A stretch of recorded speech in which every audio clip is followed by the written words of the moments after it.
Halo Sobat Spoiler, bagaimana kabarnya? Tentunya Millers doakan baik-baik saja. Jumpa lagi di channel Sektor Spoiler. Pada video kali ini, Millers akan bahas kelanjutan cerita dari Donghua series Solen 2 episode 92. Seperti biasa, Millers mau ingatkan lagi bagi Sobat Spoiler, karena video ini mengandung spoiler, Mimin sarankan untuk tonton dulu episode-episode sebelumnya biar ngerti jalan ceritanya.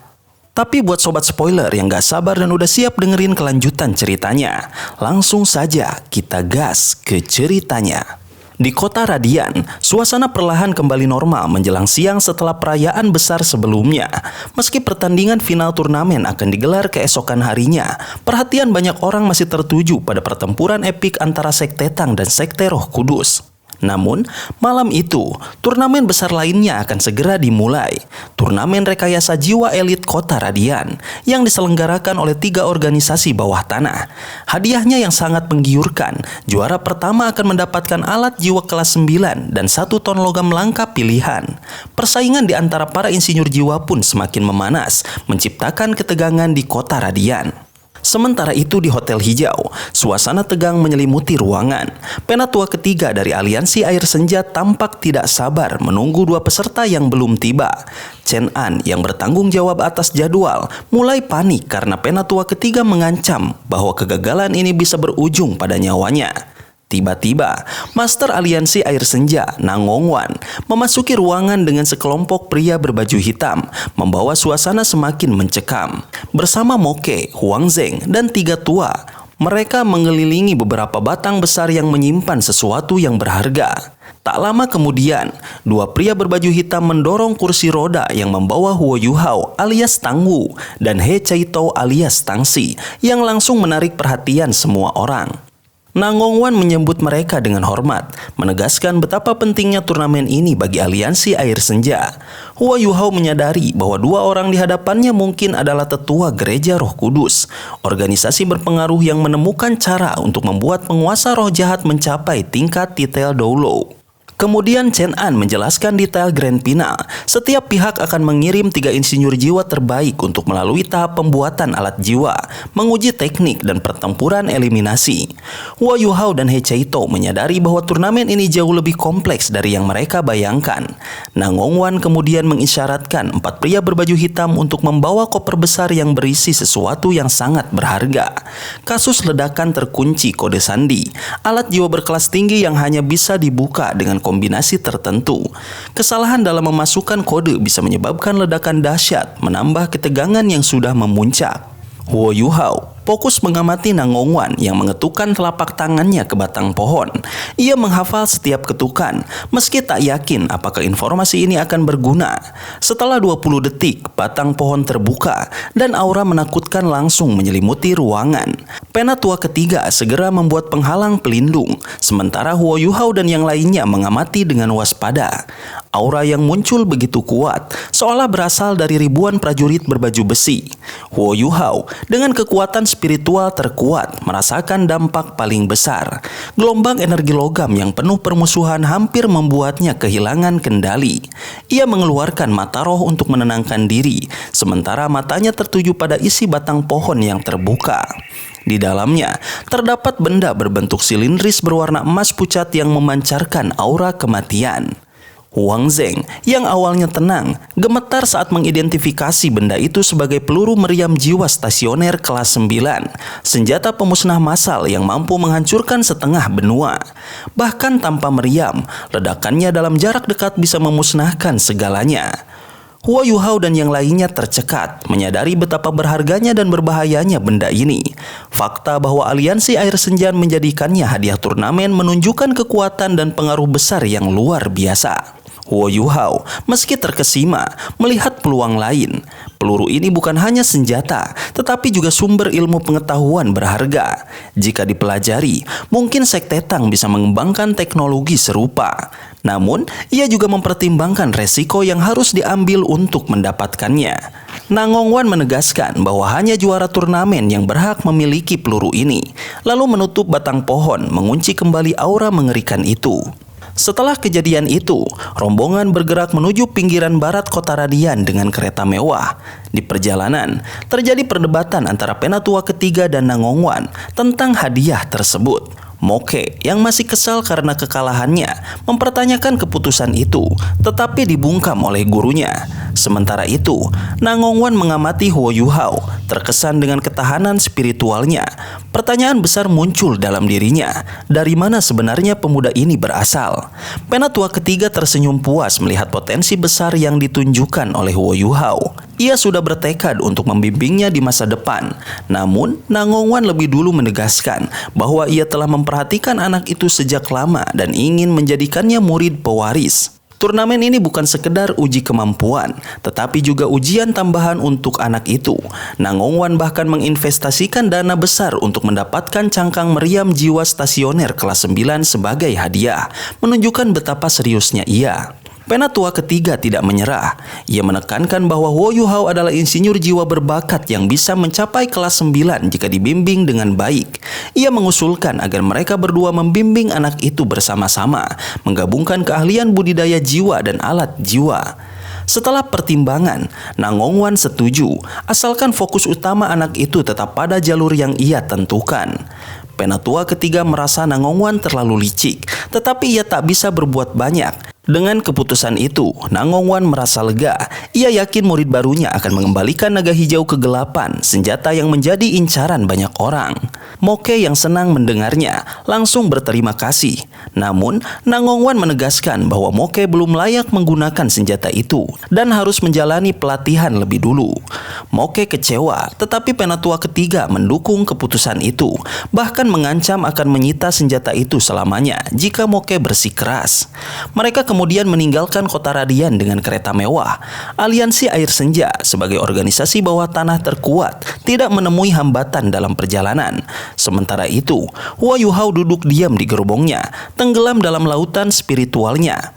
Di sana, ia berkomunikasi dengan entitas seperti Ice Empress, Snow Empress, dan Sky Dream Ice Worm. Mereka membahas perubahan aura Huo Yuhao yang semakin kuat. Meski Sky Dream Ice Worm memperingatkan bahwa bentuk spiritual ini memiliki batas waktu dan efek samping yang berbahaya, Huo Yuhao menyadari tantangan yang menantinya.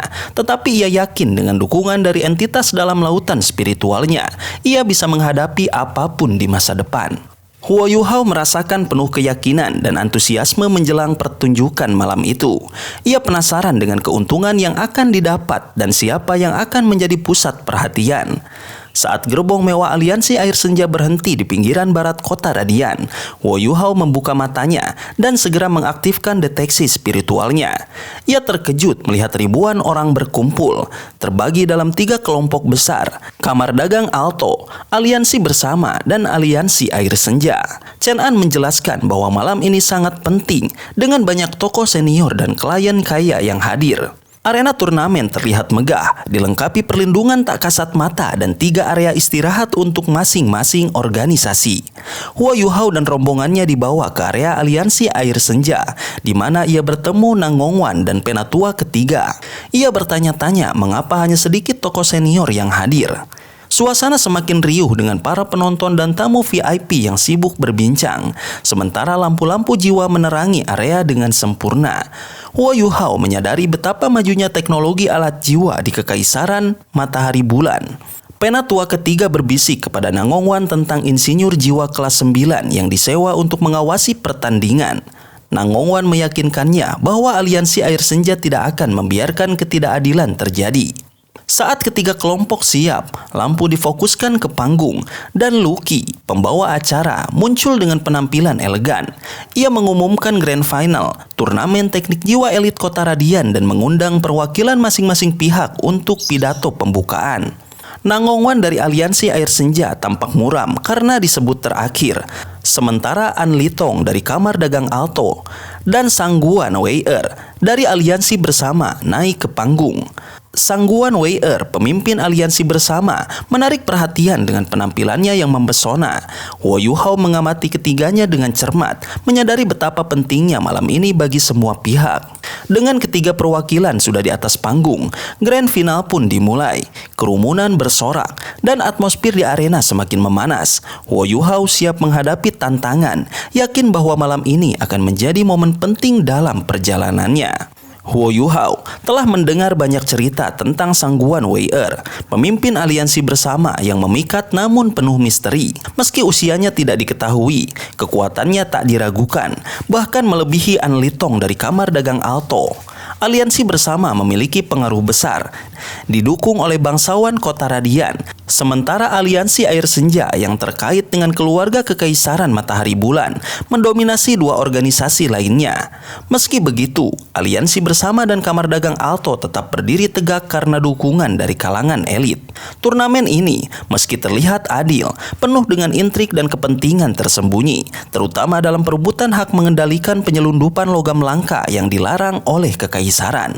Turnamen ini bukan hanya sekedar ajang pertarungan, tetapi juga permainan strategi untuk menguasai bisnis penyelundupan logam langka yang sangat menguntungkan. Su Tianran, penguasa kekaisaran, mendukung turnamen ini sebagai cara untuk mengontrol 3 organisasi bawah tanah. Pemenang akan mendapatkan hak utama atas bisnis penyelundupan, meski harus berbagi keuntungan dengan 2 organisasi lainnya. Para peserta, termasuk Huo Yuhao, tidak menyadari intrik di balik layar ini. Bagi mereka, ini adalah ajang unjuk keahlian, tetapi bagi para pemimpin, ini adalah pertarungan untuk kekuasaan dan keuntungan besar. Hadiah yang diperebutkan, termasuk naga betina yang langka, semakin memanaskan suasana. Nangongwan, pemimpin aliansi air senja, menaruh harapan besar pada Huo Yuhao, menjanjikan hadiah istimewa jika ia menang. Huo Yuhao dengan tekad kuat siap menghadapi tantangan ini sambil terus mempertanyakan apa yang sebenarnya terjadi di balik semua intrik tersebut. Turnamen bergengsi itu semakin memanas dan Huo Yuhao berdiri tenang dengan tekad yang kuat. Meski terlihat fokus pada kompetisi, sebenarnya ia memiliki tujuan yang lebih besar. Di panggung utama, 7 hakim yang terdiri dari insinyur jiwa kelas 8 dan 9 diperkenalkan, menciptakan aura yang mengesankan. 9 meja besar telah disiapkan, menunjukkan betapa pentingnya babak final ini. Para peserta sibuk menyiapkan peralatan dan logam langka mereka, sementara Huo Yuhao mengamati semuanya melalui deteksi spiritualnya, takjub dengan kecanggihan alat-alat yang tersedia. Huo Yuhao dan He Chaito sepakat untuk tidak menahan diri di babak final ini. Mereka melihat ini sebagai kesempatan emas untuk menguji kemampuan mereka dan memenangkan hadiah luar biasa, termasuk alat jiwa kelas 9 dan logam langka yang sangat berharga. Sorak-sorai penonton memenuhi arena saat hadiah utama diumumkan.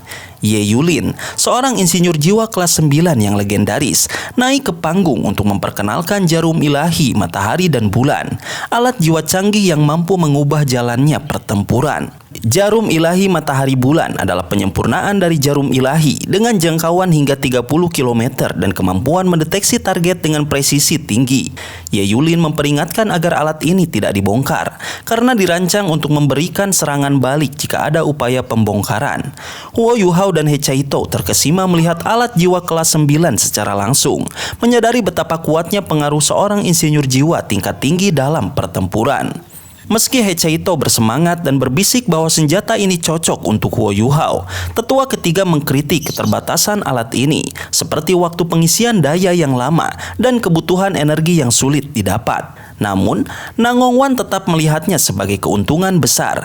Di tengah perdebatan, semua mata tertuju pada Huo Yuhao yang tetap tenang dan diam, siap menghadapi tantangan di depan. Turnamen jiwa elit kota Radian memasuki babak paling dinanti dengan 9 pesaing terbaik dari 3 organisasi besar, Aliansi Air Senja, Kamar Dagang Alto, dan Aliansi Bersama. Suasana tegang menyelimuti arena saat Lucky, pembawa acara, mengumumkan aturan. Para peserta memiliki 6 jam untuk menciptakan alat jiwa terbaik mereka. 7 hakim akan mengawasi setiap gerakan, memastikan tidak ada kecurangan.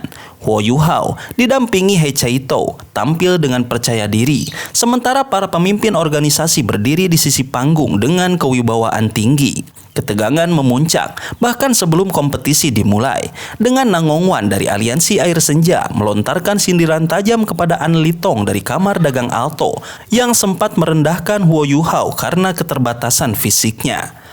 Sang Guan Wei dari aliansi bersama juga tak kalah lihai, menyapa Nangong Wan dengan senyum penuh arti, menunjukkan bahwa ini bukan sekedar pertarungan peserta, tetapi juga perebutan pengaruh di antara organisasi-organisasi besar. 9 peserta pun bersiap di posisi masing-masing.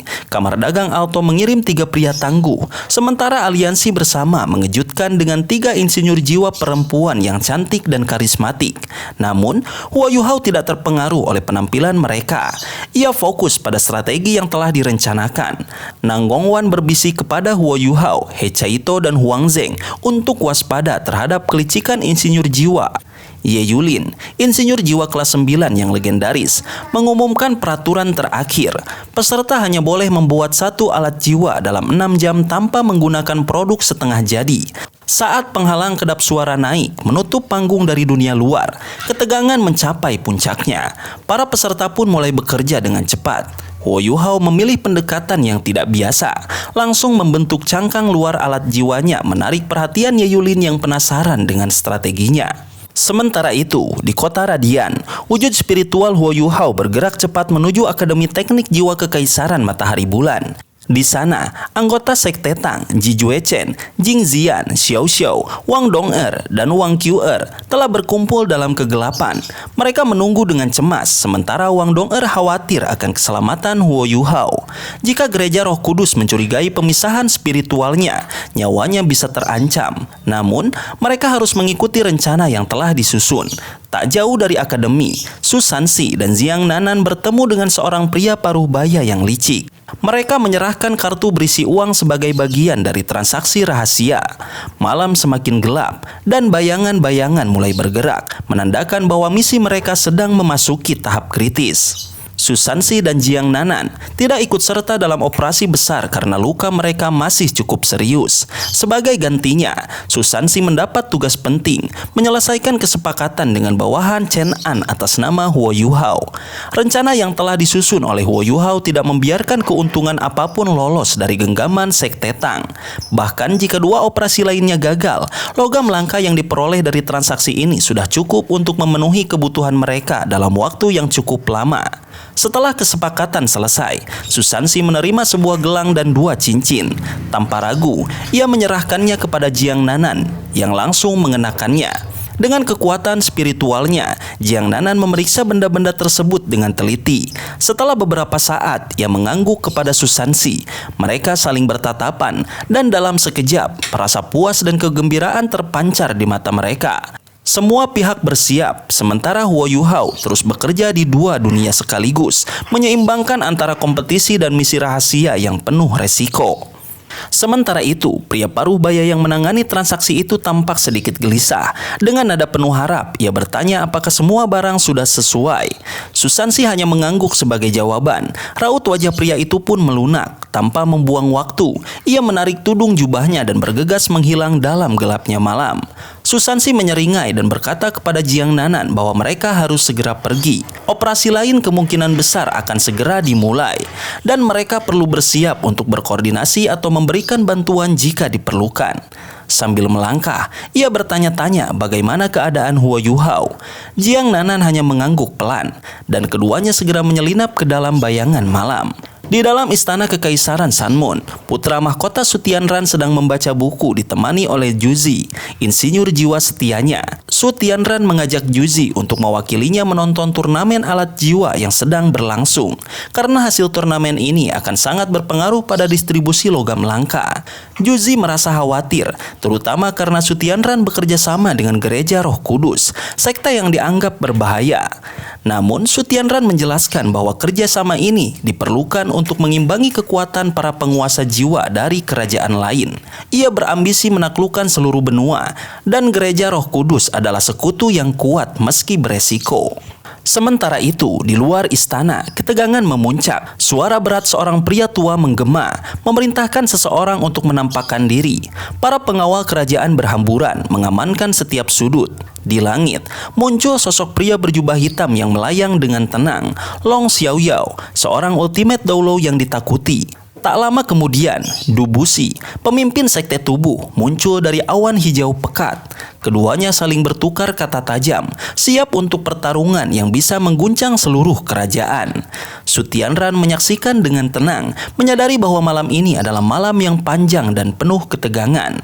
Ketegangan memuncak saat Long Xiaoyao, seorang ultimate Doulou, bersiap menghadapi Dubushi dan Penatua Xuan dalam pertempuran epik di langit. Meski Long Xiaoyao lebih kuat, melawan dua transcendent Doulou sekaligus bukanlah hal yang mudah. Dentuman keras mengguncang langit, sementara Sutianran, putra mahkota kekaisaran Sanmon, menyaksikan dengan tenang.